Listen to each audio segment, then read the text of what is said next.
Let's get on to the reasons on why cheat reps are ineffective.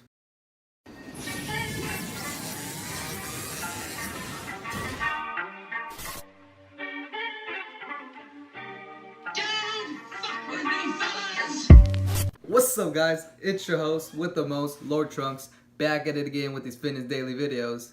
Today we're going to be discussing on why cheat reps are very ineffective and you're probably not going to get as much gains than you think you would. Let's get on to the first reason. So the first reason is when you're performing cheat reps, your technique tends to break down. Say you're doing some bicep curls and you're doing, some heavy ass weight. So what tends to happen is after you can't perform, a proper strict bicep curl, you're gonna start swinging your arms, your back, you're gonna start involving your back, you're gonna start involving your legs, use some momentum. That's what basically cheat reps are. You use momentum, to get that last 2 to 3 reps, or even push out and grind out 5 reps. Some people actually argue that there are some benefits, and these actually do have, they seem logical, like they have a good argument to it. And the benefit, basically what they are, is you can lift more heavy and do more sets beyond failure. We all think that going beyond failure is a good thing, and that's definitely, a good cause. There's moments to go beyond failure in your cycle, and having certain days that you push to the limit and go beyond reps. Although going heavy is a good thing, you always want to use proper technique, I believe. But that's a good reason though, not gonna lie. Going heavy is going to lead to more gains. I agree with all of this, and there's certain moments and certain times you can implement this strategy. But here are some problems you may run across if you're doing these cheat reps, you're breaking down in technique. So the first problem on why cheat reps are very ineffective. First of all, heavier weight and doing partial reps don't go together. Lifting more weight doesn't mean that you're actually making more gains if you're only partially doing the rep. The second problem is limited range of motion. Although there's exercises that are like partial reps, like box squats, block pushes, with the bench press, but they use a tool and they actually purposely do that because they have a goal in mind. And that's not cheating, that's a whole different strategy to build muscle. But if you're like that type of individual that's in the gym and you're doing these reps and you're going heavy with these bicep curls, bench pressing heavy, whatever it is, and in your mind you're like, damn, I can't do more, so fuck it, I'm gonna try to lift more heavy. Fuck it, if I could only do half of it, then fuck it, that's gonna make me grow muscle. But in reality, it's the total opposite. You actually want to do the full range of motion, because the full range of motion equals more motor units are being activated. And what that basically means is you're using your full muscle, the whole muscle, whatever it is, your back, your legs, your calves, your biceps, to its maximum.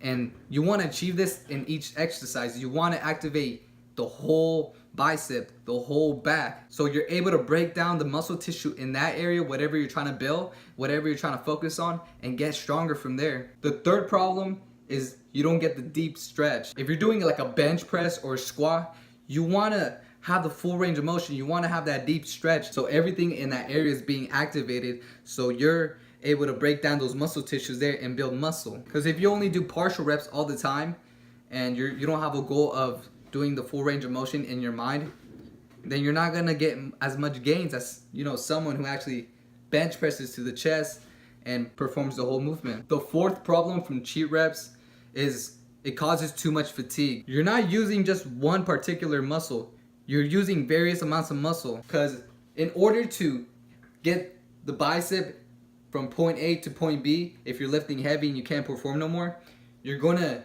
start using your back, you're gonna start using more momentum in your glutes, in your legs, so you're able to fully contract that muscle. So this is gonna cause more fatigue in your CNS, and when you have those days planned out for lifting heavy and you're performing these cheat reps, you're gonna feel it all over your body, because that cheat day that you cheated on bicep curls, you definitely used your whole body to get that weight up. Trust me.